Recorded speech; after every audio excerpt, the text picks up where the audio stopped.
Welcome dear students. आज बच्चों हम स्टार्ट करने वाले हैं क्लास 11th का सबसे बढ़िया चैप्टर नंबर 7। नेम है इक्विलिब्रियम। इस चैप्टर के बहुत सारे क्वेश्चंस कॉम्पिटिटिव एग्जाम में प्लस आपके इंटरनल एग्जाम जो स्कूल बेस्ड होते हैं उनमें पूछे जाते हैं और इस पूरे चैप्टर में बहुत सारे कंसेप्ट्स भरे हुए हैं बच्चों। तो हम क्या स्टार्ट करते हैं, chapter number 7 equilibrium. Equilibrium first आते हैं। इक्विलिब्रियम को पढ़ने से पहले हम क्या लर्न कर लेते हैं, केमिकल रिएक्शंस के types on the basis of on their directions. तो फर्स्ट हम क्या पढ़ लेते हैं, इक्विलिब्रियम को समझने से पहले हम समझ लेते हैं type of reaction on the basis of their direction. Directions का मतलब है कि एक तरफ होती है या दोनों तरफ होती है, उसके बेसिस पर क्या है हमारे पास टाइप ऑफ रिएक्शंस में दो तरह की रिएक्शंस है बच्चों, उनके डायरेक्शंस के बेसिस पर। फर्स्ट रिएक्शंस को हम कहते हैं इररिवर्सिबल केमिकल रिएक्शन। सेकंड कौन सी हो जाएगी, reversible chemical reaction. Reversible chemical reaction. हमें मालूम है कि जो फिजिकल प्रोसेस होते हैं, फिजिकल जो चेंजेस होते हैं वो तो रिवर्सिबल होते ही हैं। हम किसकी बात कर रहे हैं, केमिकल रिएक्शंस की बात कर रहे हैं। तो फर्स्ट किस पे आ जाए, इररिवर्सिबल रिएक्शंस की डेफिनेशंस पर। क्या है, reaction which proceed in one direction only, जो एक ही डायरेक्शंस में होगी, जिससे रिएक्टेंट से केवल क्या बनेगा, प्रोडक्ट बनेगा। वहां इस तरह का हम सिंबल यूज लेते हैं, जो एक ही तरफ हो सकती है, जिसमें प्रोडक्ट रिएक्टेंट में चेंज नहीं होगा, ये कहलाती है इररिवर्सिबल, जो रिवर्स नहीं हो सकती है। सेकंड हमारे पास क्या है, रिवर्सिबल रिएक्शंस। तो क्या होगा, reaction which proceed in both direction, that is reactant to product and product to reactant। और वहां हम इस तरह का ये एरो यूज लेंगे बच्चों, जो दोनों तरफ होती है उसे हम वहां इस तरह का एरो यूज लेंगे ये। और इस एरो को, ये एरो किसको शो कर रहा है, रिवर्सिबल रिएक्शन को। ये शो करता है रिवर्सिबल रिएक्शंस को। अब एग्जांपल में आ जाए तो कौन कौन सी रिएक्शंस ऐसी है जो इररिवर्सिबल ही होगी, जो रिवर्सिबल नहीं हो सकती है। फर्स्ट हमारे पास है फॉर्मेशन ऑफ पीपीटी। यदि कहीं पीपीटी बन जाता है तो वो पीपीटी वापस रिएक्शंस करके रिएक्टेंट नहीं बनाएगा। फॉर्मेशन ऑफ पीपीटी जैसे सिल्वर नाइट्रेट की रिएक्शंस किससे करवा दें, ऐसे सोल्ट से करवा दें जिसमें क्लोराइड है, तो क्या बन जाता है, AgCl प्लस NaNO2। ये जो AgCl है ये पीपीटी है, तो ये रिएक्शंस कैसी नहीं होगी, रिवर्सिबल नहीं होगी। ये कैसी है, इररिवर्सिबल है। सेकंड हमारे पास क्या है, न्यूट्रलाइजेशन रिएक्शन।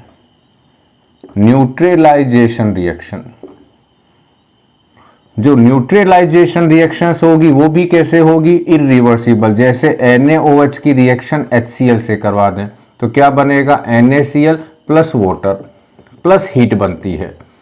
ये जो हीट है ये सराउंडिंग को रिलीज हो गई है। अब जो हीट सराउंडिंग को रिलीज हो गई है वो वापस नहीं आएगी, वापस आके ये तीनों आपस में रिएक्शंस नहीं करेंगे। थर्ड हमारे पास क्या है, जितनी भी कंब्यूशंस की रिएक्शंस है, कंब्यूशन रिएक्शन, वो भी कैसी होगी, वो भी इररिवर्सिबल होगी। जैसे मान लो आपके पास कोई पेपर है, कोई कागज है, आपने उसको जला दिया और वो क्या बन गया, यहां पर बर्न्ट पेपर। और इसमें से क्या चीज हवा में चली गई है, CO2 गैस, प्लस यदि इसमें हाइड्रोजन था पेपर के अंदर तो वाटर के फॉर्म में बाहर चला गया है, प्लस बाहर क्या चली गई है, हीट, ये गैसियस फॉर्म में, ये गैसियस फॉर्म में सराउंडिंग में चले गए हैं, और जो हीट है वो भी सराउंडिंग को चली गई है। तो जो सराउंडिंग में हीट चली गई उसको हम वापस नहीं ला सकते, तो ये रिएक्शंस कैसी होगी, ये भी इररिवर्सिबल होगी। अगला बच्चों एक और चीज है, वो इसके बाद हम पहले किसको समझ ले, रिवर्सिबल को, उसके बाद वापस एक एग्जाम्पल आएंगे इररिवर्सिबल का। रिवर्सिबल के कौन कौन से एग्जाम्पल है बच्चों, रिवर्सिबल का जो पहला एग्जाम्पल है वो है PCl5। PCl5 को थोड़ा सा गर्म करो तो क्या बनता है, PCl3 प्लस Cl2, ये रिएक्शंस रिवर्सिबल है। सेकंड हमारे पास है अमोनिया का प्रिपरेशन हैबर प्रोसेस से, हैबर प्रोसेस का नाम है, ये रिएक्शंस कैसी है, ये भी रिवर्सिबल है। थर्ड हमारे पास है N2O4 का डीकंपोजिशन, ये भी रिवर्सिबल रिएक्शंस है। क्या बन जाएगा यहाँ पर, NO2, 2NO2। उसके बाद हमारे पास कौन सी रिएक्शन है, CaCO3 का, जो सॉलिड है, इसको यदि हम गर्म करें तो ये CaO प्लस CO2, ये गैस है, ये सॉलिड है, ये सॉलिड है, ये इसमें डीकंपोज हो जाता है, ये गैस है, ये भी गैसियस है, ये भी गैस, ये भी गैस, ये भी गैस, PCl5 भी गैस, ये भी गैस और ये भी गैस। इसके अलावा और कौन कौन सी हमारे सिलेबस में है, एक रिएक्शंस और लिख देता हूं, यहां लिखता हूं H2 प्लस I2, इन दोनों के कॉम्बिनेशन से बनता है 2HI, ये भी कैसी है, रिवर्सिबल रिएक्शन है। और यहां तीनों प्रोडक्ट कैसे हैं, गैसियस है। अब बच्चों मेन चीज क्या है, लगभग रिवर्सिबल रिएक्शंस कहां होती है या किस तरह के कंटेनर में होगी जिससे इन पर इक्विलिब्रियम का कंसेप्ट लग जाए। रिवर्सिबल रिएक्शंस जो है वो किस तरह के कंटेनर में कराई जाए ताकि उनमें इक्विलिब्रियम स्टेबलाइज हो जाए। हम पढ़ने वाले इक्विलिब्रियम तो जनरली ये कैसे होती है, ये होती है, ध्यान रखना बच्चों, ये क्लोज्ड कंटेनर में होती है, क्लोज्ड कंटेनर में होती है। कौन सी रिएक्शंस, रिवर्सिबल रिएक्शंस, जहां हमें क्या स्टेबलाइज करना हो, इक्विलिब्रियम, तब हमें कंटेनर कैसा चाहिए, क्लोज कंटेनर चाहिए। और बच्चों यहां पर आते हैं लास्ट एग्जांपल जो मैंने आपको कहा था कि यदि कोई रिएक्शंस रिवर्सिबल है, रिवर्सिबल रिएक्शंस को हम क्या करें, if carried out in open container, जिसे हम ओपन कंटेनर में कराएं तो वो रिएक्शंस कैसी हो जाती है, इररिवर्सिबल जैसी हो जाती है। ध्यान रखना, यदि किसी रिवर्सिबल रिएक्शंस को हम ओपन कंटेनर में कराएं तो वहां इक्विलिब्रियम स्टेबलाइज नहीं होता है, वो रिएक्शंस किस की तरह बिहेव करती है, रिवर्सिबल रिएक्शंस की तरह।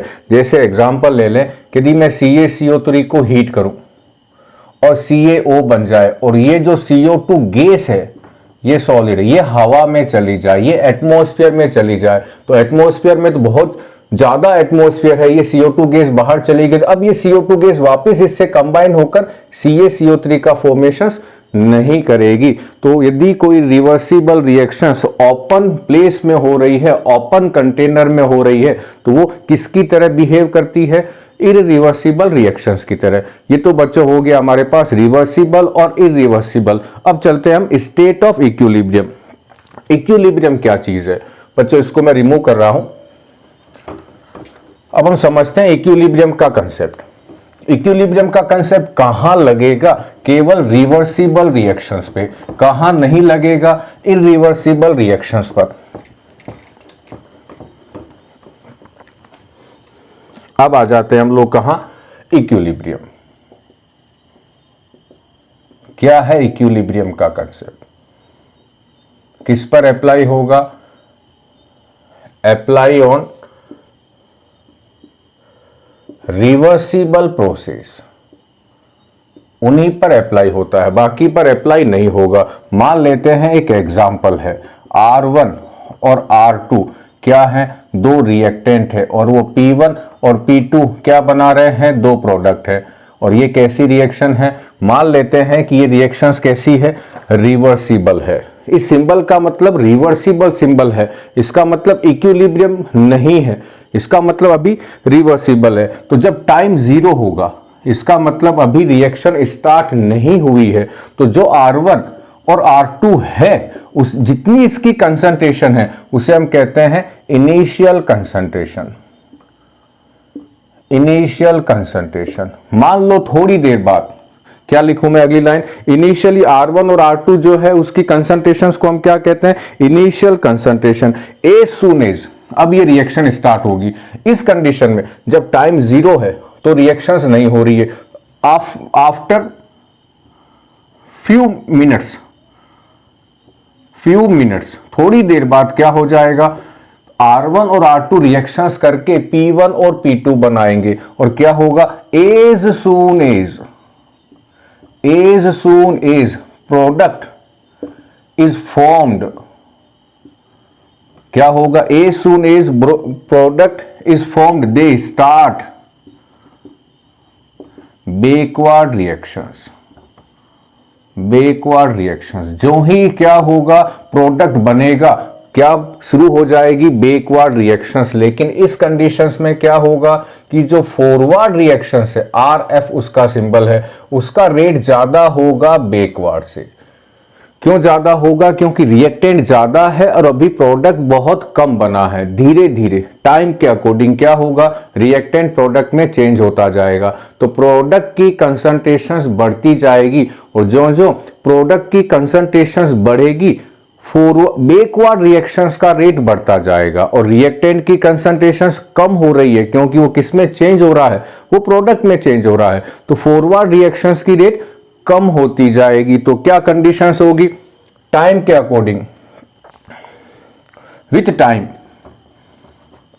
टाइम क्या होगा, with time rate of forward reaction decrease होती जाएगी and rate of backward reaction क्या होगा, इंक्रीज होती जाएगी। ये जो रिएक्शंस है इसे हम क्या कहते हैं, फॉरवर्ड, जिसमें ये R1 R2 रिएक्शंस करके P1 P2 बनाता है। और जो पीछे वाली रिएक्शन है इसमें P1 P2 रिएक्शंस करके R1 R2 बनाएगा, ये है बैकवर्ड रिएक्शन। अब हुआ क्या, धीरे धीरे क्या होगा, फॉरवर्ड रिएक्शंस की रेट कम होती जाएगी, बैकवर्ड रिएक्शंस की रेट बढ़ती जाएगी और फाइनली क्या होगा, ultimately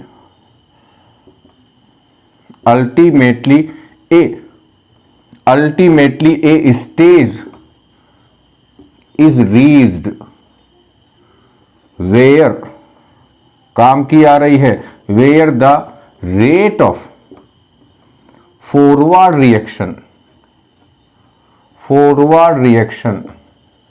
become equal to the rate of backward reaction, and this condition is called state of equilibrium।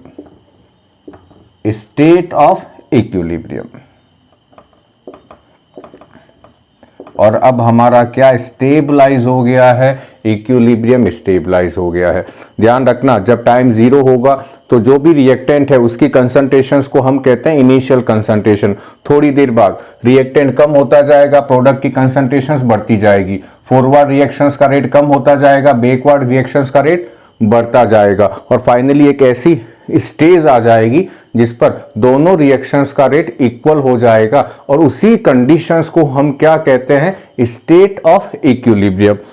तो स्टेट ऑफ इक्विलिब्रियम पे क्या होगा, अब यहां पर है 8 स्टेट ऑफ इक्विलिब्रियम। यहां क्या होगा, rate of forward reactions equals to rate of backward reactions, first conditions. Second conditions क्या है, 8 इक्विलिब्रियम क्या होगा, ध्यान रखना, द कंसंट्रेशन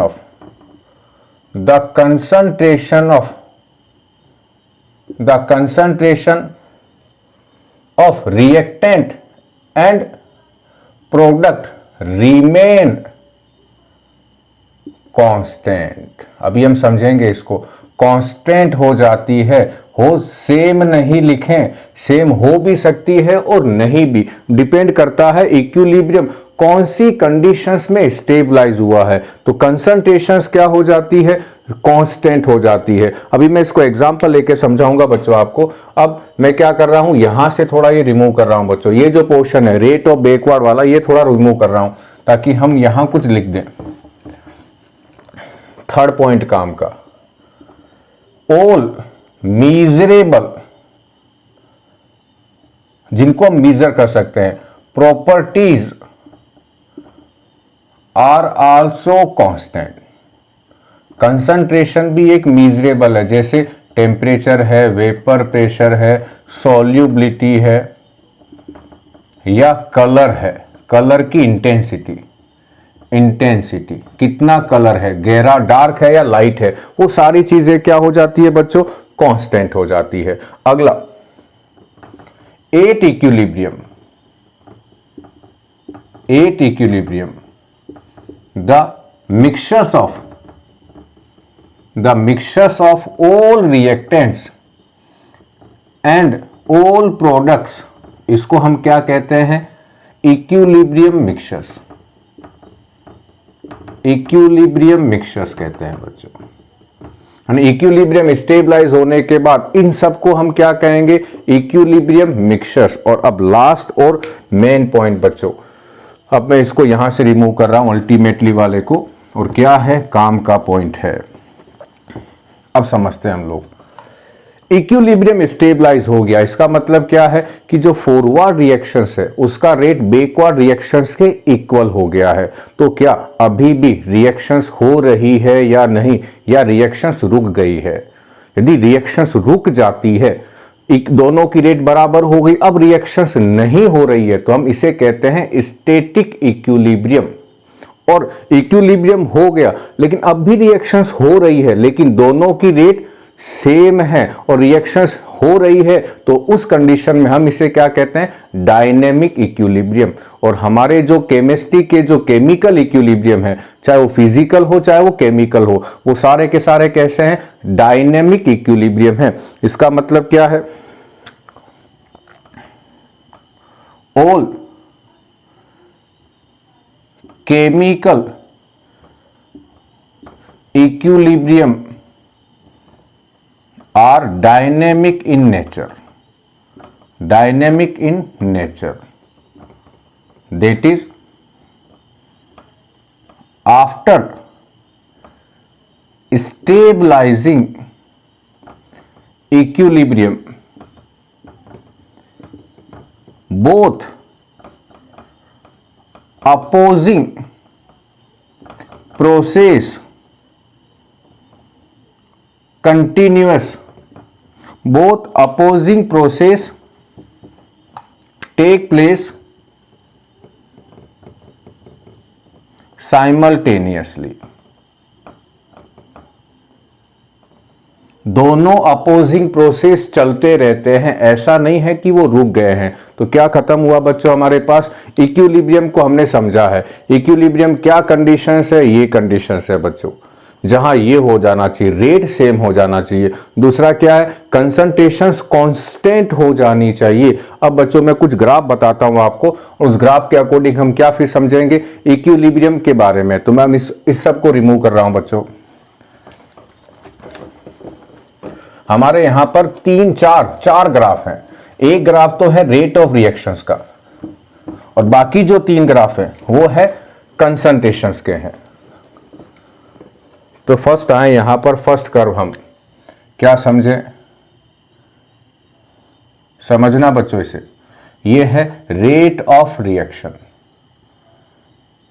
और यहां क्या है, टाइम। और हमें क्या मालूम है कि जब R1 और R2 जो थे, जो रिएक्टेंट थे, वो T बराबर टाइम जब 0 था, उस समय उनकी कंसंट्रेशंस क्या थी, मैक्सिमम थी, मैक्सिमम थी कंसंट्रेशन। और इनका जो रेट था वो भी मैक्सिमम था। धीरे धीरे इसका रेट कम हो गया। P1 और P2 जो क्या है हमारे प्रोडक्ट हैं, T बराबर 0 पर इनकी कंसंट्रेशंस कैसी थी, 0 थी। कंसंट्रेशन कितनी है इनकी, 0 है। तो यहां पर मैं क्या लूंगा, रेट ऑफ रिएक्शंस ज्यादा किसका होगा, यहां आएगा रिएक्टेंट का। यानी यहां किसका, रिएक्टेंट का नहीं लिख के मैं किसका लिख दूं, फॉरवर्ड रिएक्शंस का, क्योंकि रिएक्टेंट ज्यादा है तो यहां रेट किसका आ जाएगा, रेट ऑफ फॉरवर्ड रिएक्शंस। और यहां 0 किसका होगा, रेट ऑफ बैकवर्ड रिएक्शन, क्योंकि टाइम 0 है, यहां टाइम 0 है। तो 0 कंडीशंस में बैकवर्ड रिएक्शंस का रेट 0 है। अभी ये जितना हो सकता है उतना मैक्सिमम है। धीरे धीरे फॉरवर्ड रिएक्शंस का रेट कम होगा और ये कंडीशन ऐसी होगी। यहां मान लो मैं वैल्यू लिख देता हूं 0, 1, 2, 3, 4, 5, 6। तो अभी रेट कितना हो गया इसका, 3 हो गया। मान लो ये लाइन यहां आ रही है। अब बैकवर्ड रिएक्शंस का रेट इंक्रीज होगा और ये ऐसे आ जाएगा। अब इस पॉइंट पर क्या हुआ, दोनों का रेट कितना हो गया है, 3। तो ये conditions are F equals to क्या हो गई, आर बी हो गई है। और इसका मतलब क्या स्टेबलाइज हो गया है, इक्विलिब्रियम स्टेबलाइज हो गया है। इसी में एक और ग्राफ बनाता हूं मैं बच्चों। मान लो यदि ऐसा हो जाए, ये ऐसे आ जाए और ये दोनों यहां मिल जाए, तो क्या इस कंडीशंस पर इक्विलिब्रियम स्टेबलाइज होगा या नहीं। कंडीशंस चेक करें, आर एफ बराबर आर बी। अब यहां इस पॉइंट पर जो फॉरवर्ड रिएक्शंस है उसका रेट कितना है, यहां पर 1.5 और बैकवर्ड का कितना है 1.5। दोनों का रेट कैसा हो गया 1.5। लेकिन गड़बड़ क्या हुई है, बैकवर्ड फॉरवर्ड रिएक्शंस का रेट ज्यादा डिक्रीज हो गया है, ज्यादा डिक्रीज हुआ है। और फॉरवर्ड रिएक्शंस का रेट ज्यादा इंक्रीज हो गया है और बैकवर्ड रिएक्शंस का रेट कम इंक्रीज हुआ है। तो यहां दोनों क्या होंगे, इक्वल नहीं होंगे। ये वैल्यू तो आपको इक्वल आ रही है, इसका मतलब क्या है कि रिएक्टेंट के डिक्रीज होने की रेट बहुत ज्यादा है और प्रोडक्ट के इंक्रीज होने की रेट कम है। तो यहां इक्विलिब्रियम स्टेबलाइज नहीं होगा। ये कंडीशंस याद रखना। और ये लगभग कहां आ जाए, दोनों के मिडल में आ जाए, तब ये इक्विलिब्रियम स्टेबलाइज होगा। अब आते हैं बच्चों कंसंट्रेशन वाला कर्व। कंसंट्रेशन, इसको समझना बच्चों क्या है, R1 और R2 यानी रिएक्टेंट की कंसंट्रेशन जब टाइम 0 होगा, ये टाइम है और यहां कंसंट्रेशन है, उस समय क्या होगी, मैक्सिमम होगी। और प्रोडक्ट की कंसंट्रेशन कितनी होगी, 0 होगी।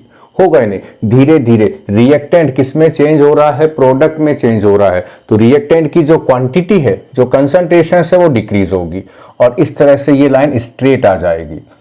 प्रोडक्ट की जो कंसंट्रेशन है वो धीरे धीरे इंक्रीज होगी, इंक्रीज हो गई, ये ऐसी हो जाएगी। इसका मतलब इस पॉइंट के बाद आप देखोगे तो ये दोनों लाइन कैसी हो गई है, स्ट्रेट हो गई है। इसका मतलब जो कंसंट्रेशन है वो चेंज नहीं हो रही है। इसका मतलब क्या, स्टेबलाइज हो गया इक्विलिब्रियम। ये लाइनें ऐसे भी हो सकती है, ये लाइन ऐसे जा सकती है, ये लाइन ऐसे जा सकती है। बस होना क्या चाहिए, कांस्टेंट होनी चाहिए। ये भी इक्विलिब्रियम वाली कंडीशन है। ये ऐसे भी हो सकती है, ये तीनों लाइनें सेम हो जाए तो ये ए, बी और सी तीनों सेम हो गई। लेकिन अब तीनों में क्या हुआ, ये लाइन स्ट्रेट आ रही है। तो इस कंडीशन से ये लाइन कब आएगी, जब रिएक्टेंट और प्रोडक्ट दोनों की कंसंट्रेशन भी सेम हो जाए, ये लाइन तब आती है। ये लाइनें किसको शो कर रही है, बी और सी का मतलब क्या है, कंसंट्रेशन कांस्टेंट तो है लेकिन सेम नहीं है। यानी मेन क्या है, ये लाइन स्ट्रेट हो जानी चाहिए। यदि स्ट्रेट हो जाती है तो इसका मतलब ये कर्व किसका होगा, इक्विलिब्रियम की कंडीशंस का कर्व होगा ये। तो बच्चों हमने क्या समझ लिया कि इक्विलिब्रियम की कंडीशंस पे किस तरह का कर्व आएगा। अब बच्चों मैं इसको रिमूव करता हूं और अब हम कहां चलते हैं, टाइप ऑफ इक्विलिब्रियम पे चलते हैं बच्चों। इसको रिमूव कर देता हूं। ध्यान रखना बच्चों, ये कर्व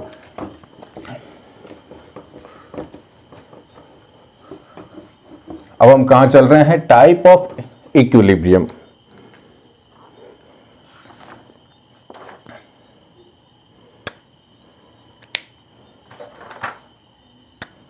अगला हमारे पास है टाइप ऑफ इक्विलिब्रियम। इक्विलिब्रियम दो तरह का बच्चों। फर्स्ट हमारे पास क्या है, equilibrium in physical process, physical process में जो इक्विलिब्रियम होता है। और सेकंड कौन सा हमारे पास है, इक्विलिब्रियम इन केमिकल प्रोसेस। अब फिजिकल प्रोसेस में हमारे पास क्या है कि ये जो फिजिकल प्रोसेस होते हैं, सॉलिड किस में चेंज हो रहा है, लिक्विड में, या लिक्विड किस में चेंज हो रहा है, वेपर में,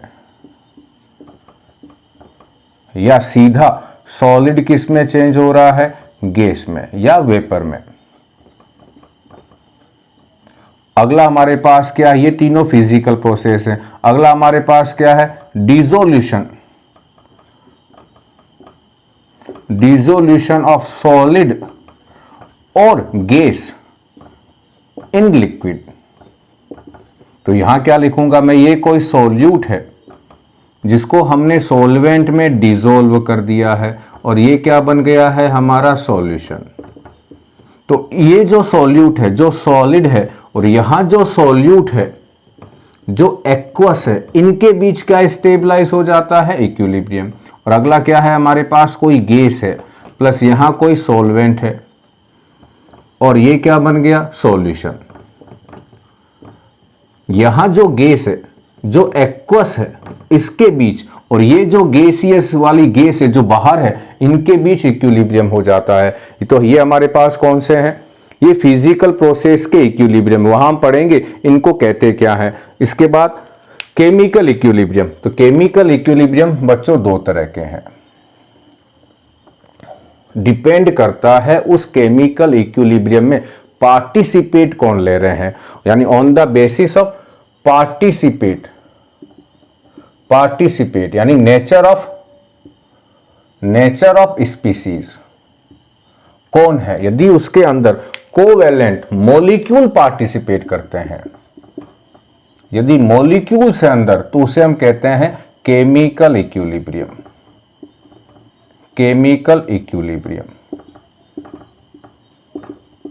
जैसे PCl5 क्या बना, PCl3 प्लस Cl2, ये सारे क्या है, ये मॉलिक्यूल है। और यदि उसमें आयंस पार्टिसिपेट लेते हैं, आयंस, तो हम उसे कहते हैं आयोनिक इक्विलिब्रियम, आयोनिक इक्विलिब्रियम। और आयोनिक इक्विलिब्रियम का एग्जांपल है जैसे NH4OH प्लस H2O।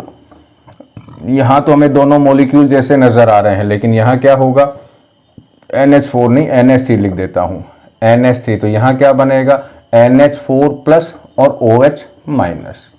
इस तरह से यदि इक्विलिब्रियम होता, तो यहां बच्चों, यहां तो आयंस नहीं थे लेकिन यहां आयंस आ गए हैं। यदि आयंस पार्टिसिपेट करते हैं इक्विलिब्रियम में, तो उसे हम किस में कंसीडर करेंगे, आयोनिक इक्विलिब्रियम में। तो इक्विलिब्रियम कितने टाइप्स का हुआ है, टू टाइप्स का है, फिजिकल प्रोसेस में और केमिकल प्रोसेस में। जो केमिकल प्रोसेस के इक्विलिब्रियम है वो फर्दर टू पार्ट में डिवाइड किए हुए हैं। मॉलिक्यूल पार्टिसिपेट लेते हैं तो केमिकल इक्विलिब्रियम, यहां आयंस नहीं होंगे, और यदि आयंस पार्टिसिपेट लेते हैं तो आयोनिक इक्विलिब्रियम। और बच्चों अब हम कहां चलते हैं, लास्ट हमारे पास है कि इक्विलिब्रियम कब स्टेबलाइज होता है, कंडीशंस क्या है, यानी इक्विलिब्रियम कौन सी कंडीशंस में स्टेबलाइज हुआ है, तो वो हम समझते हैं बच्चों। अब बच्चों इसको मैं रिमूव कर रहा हूं। अगला जो हमारे पास टॉपिक है कि इक्विलिब्रियम रिएक्शन स्टार्ट होते ही स्टेबलाइज हो गया या रिएक्शंस स्टार्ट होने के लगभग मिडल में जाके स्टेबलाइज हुआ है, या इक्विलिब्रियम सबसे एंड में जाके स्टेबलाइज हुआ है। तो हमारे पास क्या है, based on extent of reaction before reaching equilibrium,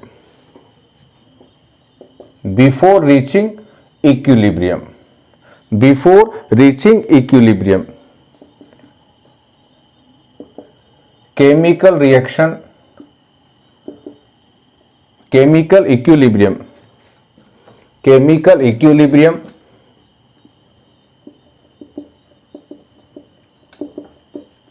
may be classified as classified as. अब पहले इसको समझते हैं क्या है। मान लो कि आपकी एक स्कूल की क्लास है जिसको नाम हमने दे देते हैं 11th ए, और इस 11th ए में 50 स्टूडेंट्स हैं। 50 कौन है? स्टूडेंट्स। इसके बिल्कुल सामने एक और रूम है जो 11th बी है, और ये भी कैसा है? वैकेंट है। इसको मैं क्या मान लूं? रिएक्टेंट। इसको मैं क्या मान लेता हूं? प्रोडक्ट। और ये इन दोनों के गेट हैं। यहां इसका गेट है और यहां इसका गेट है। हुआ क्या? स्टार्टिंग में वैकेंट है, खाली है, प्रोडक्ट 0 है, रिएक्टेंट 50 है। यहां से 10 स्टूडेंट्स अंदर गए। कहां गए? 10th 11th ए में से 11th बी में। तो यहां कितने हो गए? अब यहां हो गए हैं 40 और यहां हो गए हैं 10, और इक्विलिब्रियम स्टेबलाइज हो गया। और इक्विलिब्रियम हो गया, इसका मतलब क्या है कि अब 10 जाने के बाद यदि एक बच्चा यहां से यहां जाएगा तो एक बच्चा वापस यहां से यहां जाएगा, यानी यहां 40 में से एक इधर आया तो 10 में से एक इधर आया, एक इधर एक इधर, ये प्रोसेस चलता रहेगा। इसका मतलब इधर से उधर जाने की के नंबर्स और इधर से इधर आने के नंबर्स कैसे हो गए? सेम हो गए हैं। ट्रांसफर ऑफ स्टूडेंट्स कैसे हो गए? सेम हो गए। तो क्या स्टेबलाइज हो गया? इक्विलिब्रियम। ये फर्स्ट कंडीशन। सेकंड कंडीशंस क्या है कि मान लो 10 चले गए तो इधर से इधर आने के नंबर्स 1 हैं और इधर से इधर जाने के नंबर 2 हैं, यानी 2 बच्चे यहां से यहां जा रहे हैं, एक बच्चा यहां से यहां आ रहा है। तो फॉरवर्ड रिएक्शंस अभी ज्यादा है, बैकवर्ड रिएक्शंस अभी कम है। तो सेकंड कंडीशन में मान लेते हैं कि यहां से 28 स्टूडेंट्स यहां बचे हुए हैं और यहां 22 चले गए, और अब इनके बीच इक्विलिब्रियम स्टेबलाइज हो गया।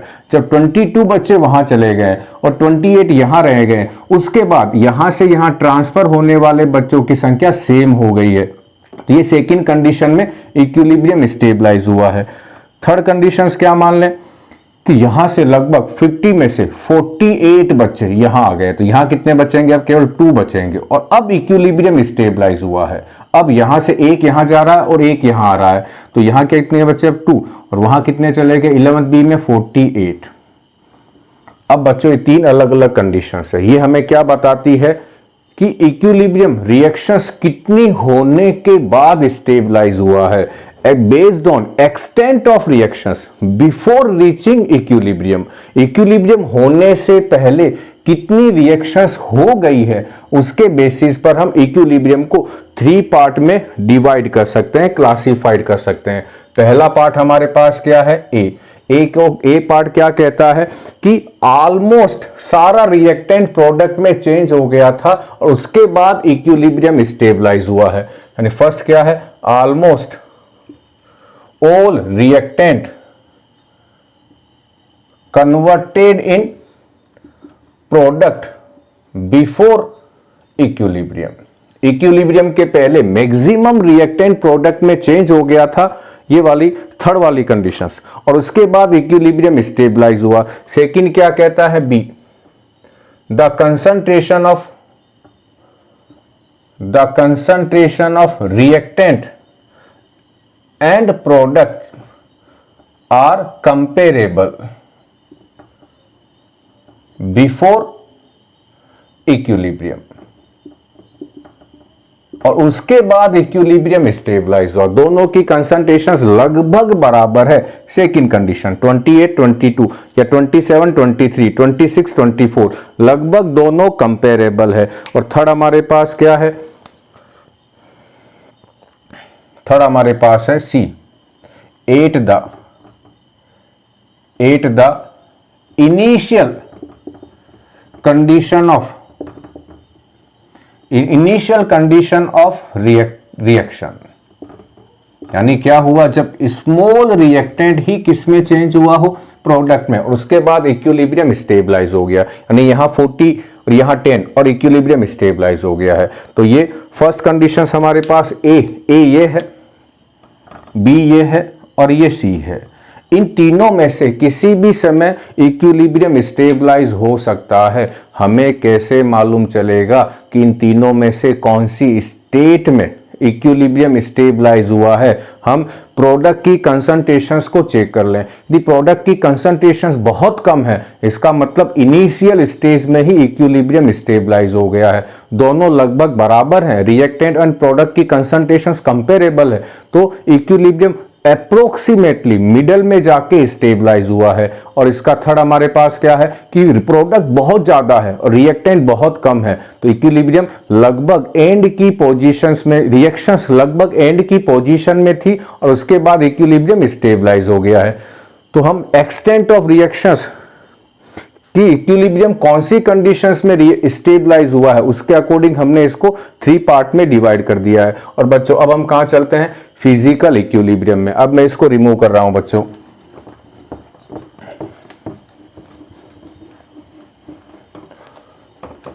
अब आ जाते हैं बच्चों हम फिजिकल इक्विलिब्रियम में। पहले हम पढ़ेंगे फिजिकल इक्विलिब्रियम।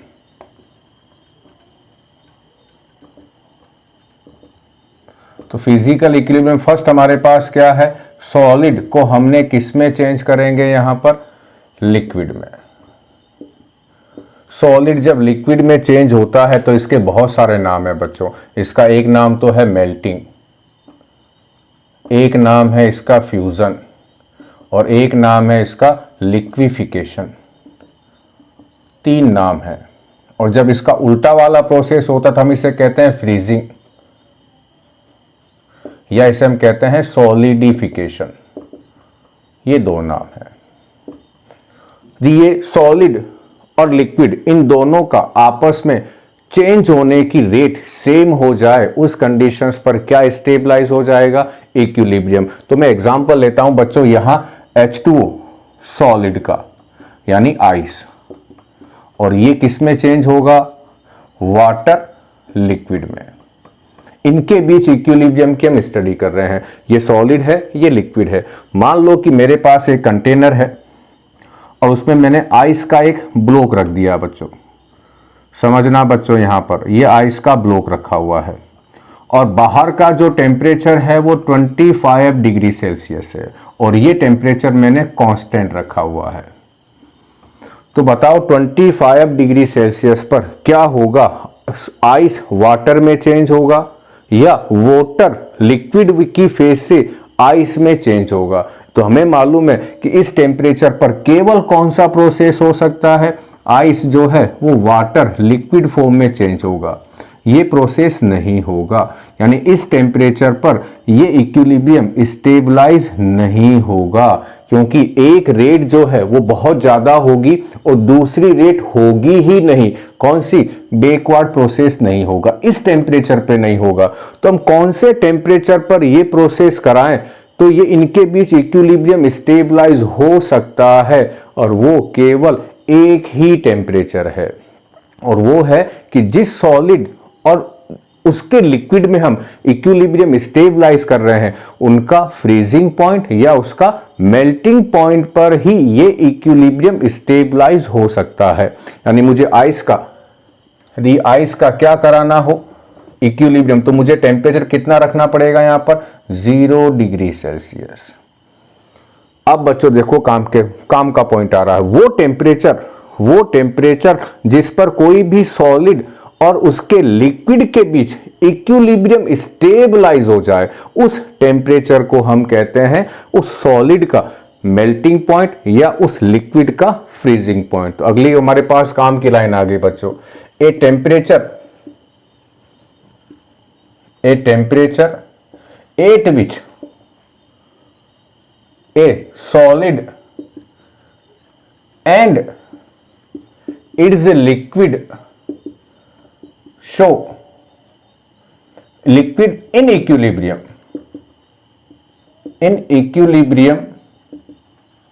is called क्या है, मेल्टिंग पॉइंट ऑफ सॉलिड, और क्या होगा, फ्रीजिंग पॉइंट ऑफ लिक्विड। और ध्यान रखना ये इक्विलिब्रियम केवल और केवल एक टेम्परेचर पर पॉसिबल है, और वो टेम्परेचर कौन सा होगा, उनका फ्रीजिंग पॉइंट या उनका मेल्टिंग पॉइंट जो भी है वो कौन सी कंडीशंस पर होना चाहिए, एट नॉर्मल प्रेशर पे या नॉर्मल एटमॉस्फेरिक प्रेशर पे, नॉर्मल एटमॉस्फेरिक प्रेशर्स पे।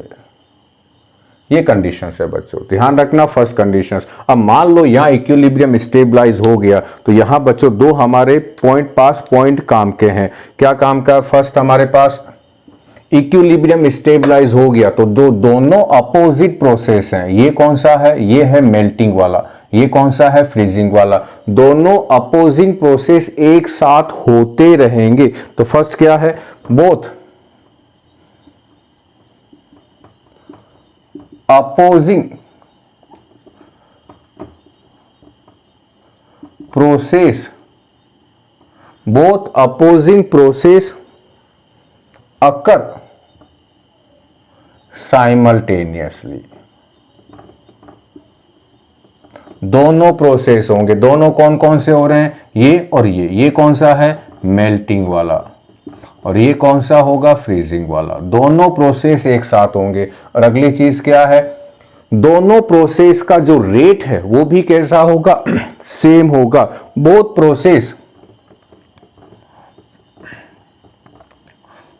Process occur at same rate.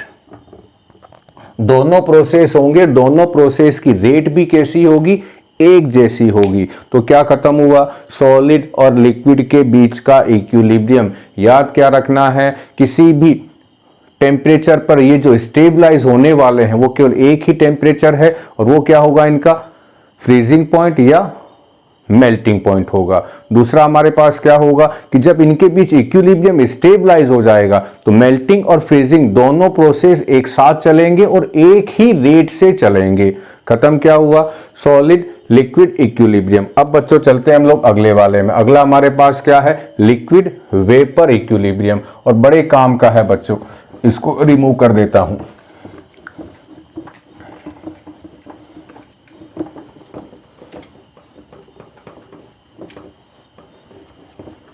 अगला जो हमारे पास है वो है, हम फिजिकल में है, फिजिकल इक्विलिब्रियम में, तो यहां क्या लिखते हैं हम लोग? लिक्विड। और ये किस में चेंज होगा? वेपर में। अच्छा, ये इक्विलिब्रियम केवल कौन से लिक्विड शो करेंगे? वो लिक्विड जो वोलेटाइल हैं। यानी फर्स्ट हमारे पास क्या हुई? ओनली वोलेटाइल लिक्विड्स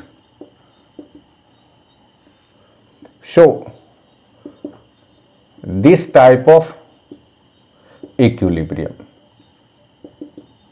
वो नहीं करेंगे जो नॉन वोलेटाइल है, क्योंकि जो वेपर में चेंज नहीं होंगे तो उनमें इक्विलिब्रियम स्टेबलाइज ही नहीं होगा। अब बच्चों में एक एग्जांपल ले लेता हूं, यहां से आपको जल्दी समझ में आएगा।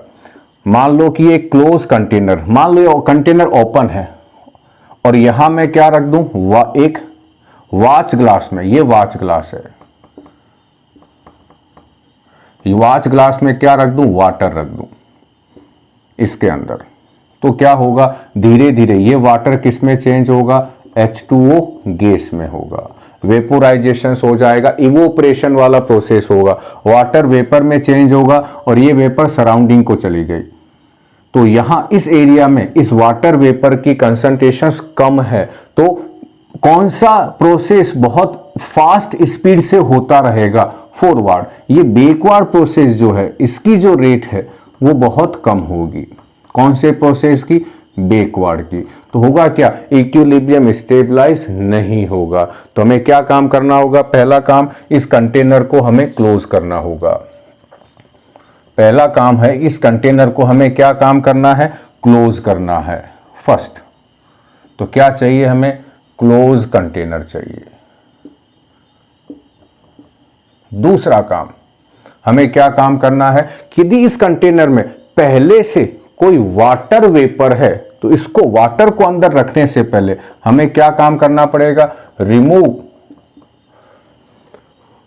Water vapour, remove water vapour present in container before, चलो आगे छोड़ देते हैं, before putting the water in container. तो ये हमारे पास जो कंटेनर है इसको वाटर में इसमें होगा, उसको रखने से पहले हम क्या काम करेंगे, अंदर जो वाटर वेपर है उसको हम रिमूव करेंगे container. To this we put some anhydrous CaCl2 to remove moistures from container। तो हम इस कंटेनर में क्या रख देते हैं, थोड़ा सा एनहाइड्रस CaCl2 रख देते हैं। क्यों? क्योंकि हमें मालूम है कि CaCl2 एनहाइड्रस CaCl2 बहुत बढ़िया एब्जॉर्बर है वाटर का। तो यहां हमने पहले क्या रखा, यहां हमने पहले रख दिया CaCl2। तो ये क्या काम करेगा, CaCl2 इस कंटेनर में यदि मॉइस्चर है तो उसको एब्जॉर्ब कर लेगा बच्चों, और एब्जॉर्ब करते ही क्या होगा, अंदर का जो प्रेशर है जो वाटर वेपर लगा रही थी वो कम हो जाएगा। तो अब यहां हमने एनहाइड्रस CaCl2 रखने के बाद अब हम इसमें क्या करने वाले हैं, वाटर रखने वाले हैं। लेकिन वाटर रखने से पहले हम एक और क्या काम करें, यहां साइड में एक यू शेप की ट्यूब लगा देते हैं। ये इस तरह की ट्यूब होगी और इसमें यहां तक क्या भरा हुआ है बच्चों, ये मर्क्यूरी भरा हुआ है, मर्क्यूरी। और इसे हम कहते हैं क्या है, मैनोमीटर कहते हैं। और ये क्या काम आता है, टू मेजर द प्रेशर, अंदर जो प्रेशर है उसको मेजर करने में काम आएगा। और मान लो कि ये सब कुछ हो गया, अब हमने अंदर क्या रख दिया बच्चों, यहां पर वाटर रख दिया है। तो पहला हमने कौन सा काम किया है, क्लोज कर दिया है। अंदर यदि वाटर वेपर तो उसे हमने रिमूव कर दिया, नहीं तो उसका भी प्रेशर काउंट हो जाएगा। अब अंदर वैकेंट है पूरा, अब ये पूरा का पूरा इवेक्युएटेड है, अंदर बिल्कुल भी वाटर वेपर नहीं है। एयर तो है लेकिन वाटर वेपर नहीं है। अब क्या होगा, ये धीरे धीरे किस में चेंज होगा, वेपर में चेंज होगा। तो यहां लिखता हूं H2O लिक्विड और यहां लिखता हूं H2O वेपर या गैस, गैस लिख देता हूं। अब बच्चों आते हैं वापस यहां पर। ये जब सारा काम मैं करा रहा था तब मैंने टेम्परेचर कितना रखा है, 20 डिग्री सेल्सियस, और इसको मैंने कांस्टेंट कर दिया है। ध्यान रखना, लिक्विड वेपर के बीच जब हम इक्विलिब्रियम करवाएंगे, कंटेनर क्लोज होना चाहिए, वाटर वेपर नहीं होनी चाहिए। तीसरी कंडीशंस क्या है, टेम्परेचर चेंज नहीं होना चाहिए, कांस्टेंट होना चाहिए। 20 डिग्री सेल्सियस पर इनमें क्या होगा, धीरे धीरे ये वाटर वेपर में चेंज होगा। तो स्टार्ट में क्या होगा, शुरू में रेट जो है फॉरवर्ड रिएक्शंस का वो ज्यादा होगा बैकवर्ड से। धीरे धीरे वेपर बनती जाएगी तो बैकवर्ड रिएक्शंस का रेट बढ़ता जाएगा। और क्या होगा, एट इक्विलिब्रियम क्या होगा, थोड़ी देर बाद इक्विलिब्रियम स्टेबलाइज हो जाएगा। तो क्या हो जाएगा, RF इक्वल्स टू RB हो जाएगा। और जिस कंडीशंस पर ये हो गया, मान लो इक्विलिब्रियम स्टेबलाइज हो गया है और जितना वाटर वेपर वाटर में चेंज हो रही है उतना ही वाटर वेपर में चेंज हो रहा है। ये दोनों के प्रोसेस की रेट इक्वल हो गई है। टेम्परेचर 20 डिग्री सेल्सियस है। अब बच्चों यहां एक और मैं लिख देता हूं, इस प्रोसेस को क्या कहते हैं, जब कोई लिक्विड गैस में चेंज होता है तो हम इसे कह देते हैं वेपोराइजेशन, या इसका एक और नाम क्या कह देते हैं, इवोपरेशन, या इसका एक और नाम क्या कह देते हैं हम लोग, बॉइलिंग। ये 3 नाम है बच्चों। लिक्विड जब गैस में चेंज होता है, जब गैस लिक्विड में चेंज होता है हम उसे कहते हैं कंडेंसेशन। तो मैं क्या कह सकता हूं, इक्विलिब्रियम की कंडीशंस पर rate of evaporation is equal to rate of condensation. Equilibrium में क्या होगा, rate of evaporation is equal to rate of condensation. ये ठीक है, यहां तक ठीक है बच्चों। अब दिमाग लगाते हैं बच्चों। मान लेता हूं, अब बच्चों में एक नई डेफिनेशन आपको बता रहा हूं और ये बहुत काम की डेफिनेशन है, और वो क्या है, वेपर प्रेशर है। तो मैं आगे चलता हूं और मैं यहां लिख देता हूं वेपर प्रेशर। काम की डेफिनेशन है वेपर प्रेशर क्या है, हम समझते हैं पहले। इक्विलिब्रियम स्टेबलाइज हो गया है, उसके बाद इक्विलिब्रियम स्टेबलाइज हो जाए तो यानी फर्स्ट क्या लिखूं, आफ्टर स्टेबलाइजिंग इक्विलिब्रियम। और क्या होना चाहिए सेकंड, टेम्परेचर कैसा रहना चाहिए, कांस्टेंट, चेंज नहीं होना चाहिए, टेम्परेचर कांस्टेंट होना चाहिए। तो क्या होगा, इक्विलिब्रियम स्टेबलाइज होने के बाद और इस टेम्परेचर पर, टेम्परेचर जो भी है उसे कांस्टेंट रखना पड़ेगा आपको। ये जो वाटर वेपर है, ये इस वाटर वेपर के पार्टिकल्स आके इस लिक्विड की सरफेस पे टकराते हैं और फोर्स लगाते हैं, और इस फोर्स को हम क्या कहते हैं, जो ये लगा रहे हैं इसे कहते हैं वेपर प्रेशर। ये वेपर का प्रेशर है, ये वेपर का प्रेशर या फोर्स है जो लिक्विड की सरफेस पर लग रहा है। क्या है ये, आफ्टर स्टेबलाइजिंग इक्विलिब्रियम और एक टेम्परेचर कांस्टेंट होना चाहिए। तो क्या है, the pressure of vapour exerted on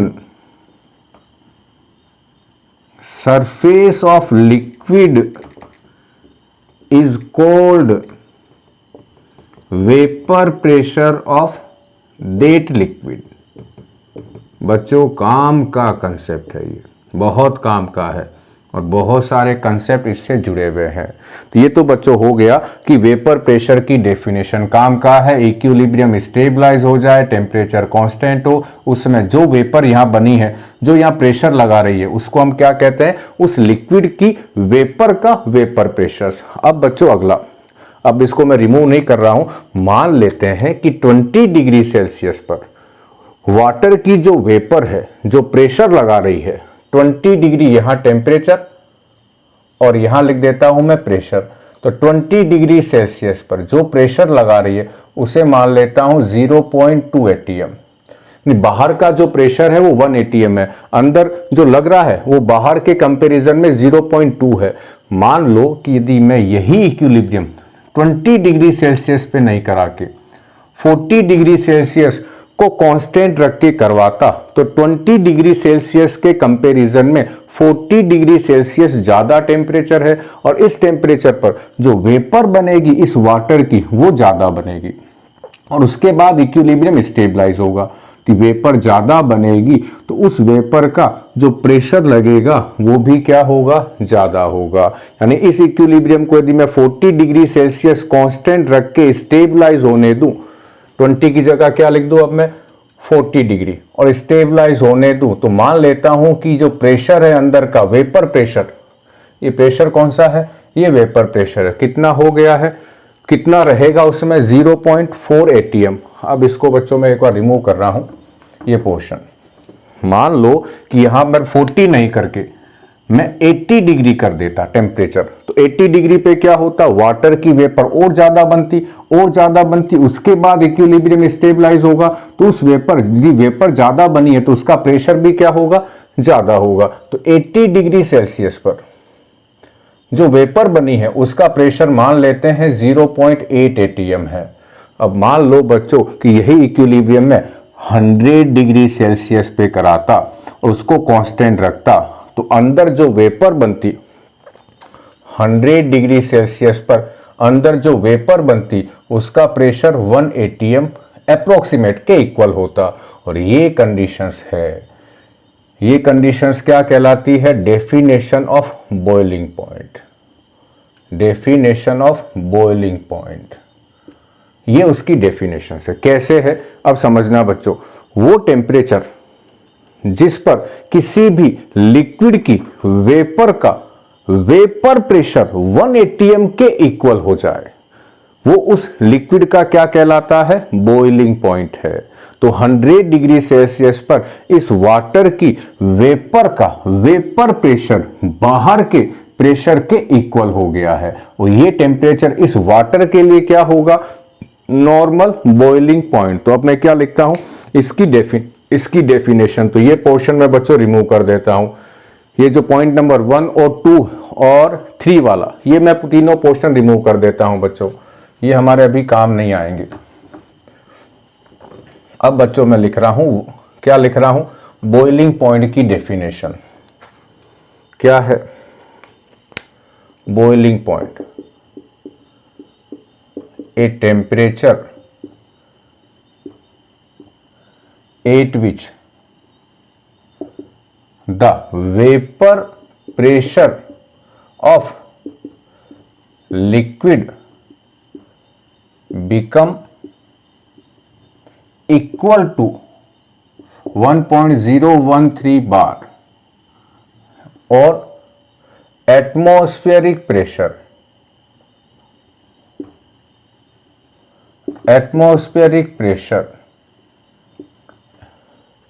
is called boiling point of that liquid। ये क्या हुई बच्चों, बॉइलिंग पॉइंट की डेफिनेशन हुई है। अब बच्चों मैं एक थोड़ा सा इसमें चेंजेस करता हूं। क्या चेंजेस करता हूं, और अब मैं इसको भी रिमूव कर देता हूं, ये वाला पोर्शन, ये वाला पोर्शन, और उसके अलावा बाद में ये वाला। अब बच्चों फिर दो नए कंसेप्ट आ रहे हैं। फर्स्ट क्या आ रहा है कि यदि मैं यहां वाटर नहीं लेके अल्कोहल ले लेता, इथाइल अल्कोहल, ये लिक्विड है और आरओ किस में चेंज होगा, ये गैस में होगा। और हमें क्या मालूम है कि जो अल्कोहल है वो ज़्यादा वोलेटाइल है, अल्कोहल की जो वेपर बनती है वो ज़्यादा बनती है। सेम एक्सपेरिमेंट सेम अलग अलग टेम्परेचर पर मैं अल्कोहल के साथ करता तो क्या होता, अल्कोहल यहां ले लिया, वाटर की जगह क्या ले लिया हमने, अल्कोहल ले लिया है।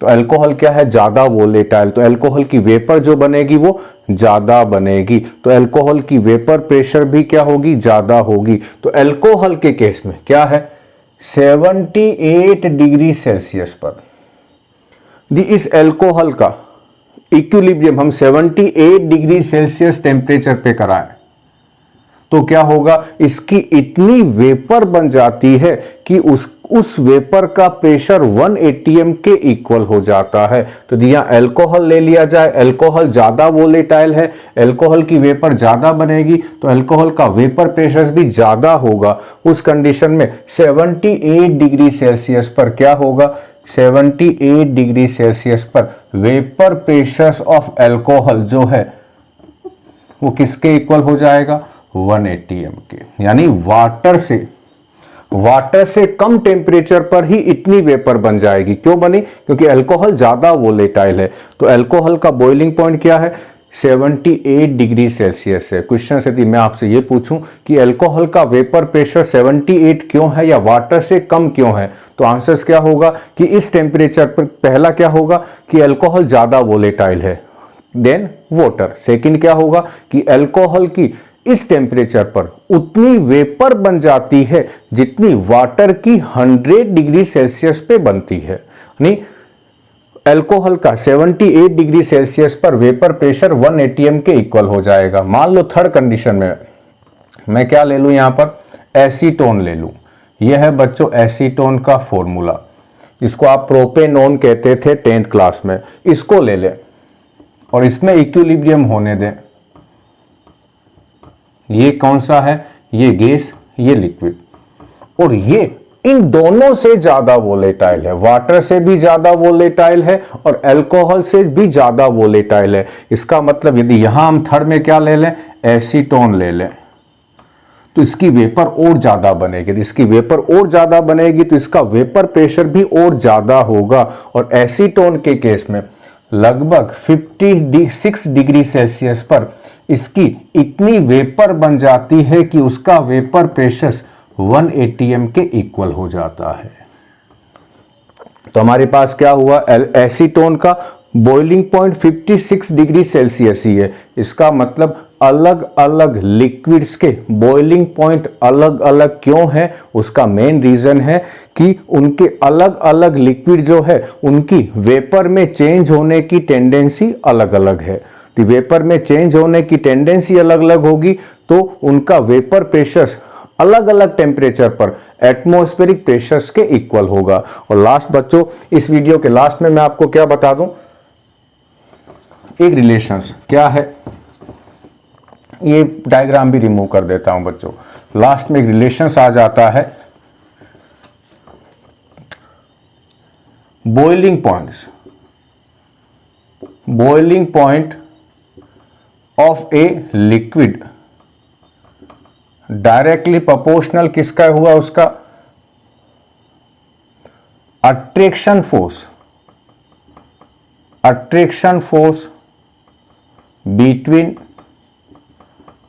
पार्टिकल्स ऑफ लिक्विड के, ये फर्स्ट रिलेशंस। और सेकंड क्या है, आप इन दोनों को जोड़ लेना, particles of attraction force between particles of liquid proportional है, रेसिप्रोकल है, वोलेटाइलिटी, वोलेटाइलिटी।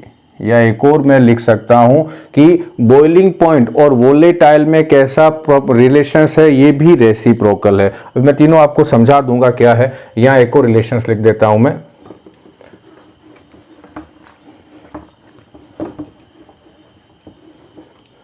थर्ड हमारे पास क्या है, boiling point of liquid proportional है 1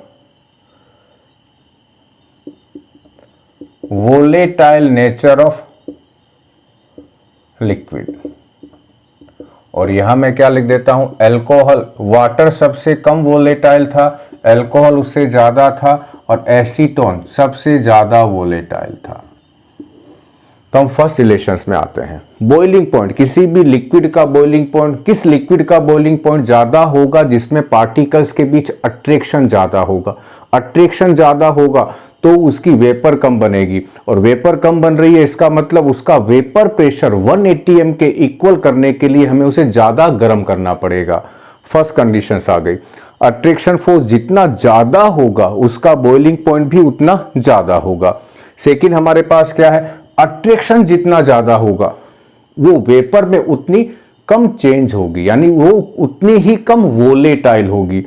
अट्रैक्शन फोर्स जितना ज्यादा होगा, वोलेटाइलिटी उस लिक्विड की सबसे कम होगी। और थर्ड क्या है, यदि कोई लिक्विड बहुत कम वोलेटाइल है तो उसका बॉइलिंग पॉइंट ज्यादा होगा, ये कम है तो ये ज्यादा होगा, यानी ये क्या है, रेसिप्रोकल है। अब जैसे इन तीनों में वाटर सबसे कम वोलेटाइल था तो वाटर का बॉइलिंग पॉइंट कितना है, 100 डिग्री सेल्सियस है। अल्कोहल का कितना है, 78 डिग्री सेल्सियस है। और एसीटोन का कितना है, 56 डिग्री सेल्सियस है। उम्मीद करता हूं बच्चों आज का ये वीडियो आपको पसंद आया होगा। अगले आने वाले वीडियो में हम क्या पढ़ने वाले हैं, रिमेनिंग फिजिकल प्रोसेस के इक्विलिब्रियम, और फिर हम उसके आगे में पढ़ेंगे केमिकल इक्विलिब्रियम। ठीक, आप इसमें 3 काम जरूर करें बच्चों। इस वीडियो को लाइक करें, सब्सक्राइब करें और अपने साथियों तक जरूर शेयर करें। थैंक यू बच्चों।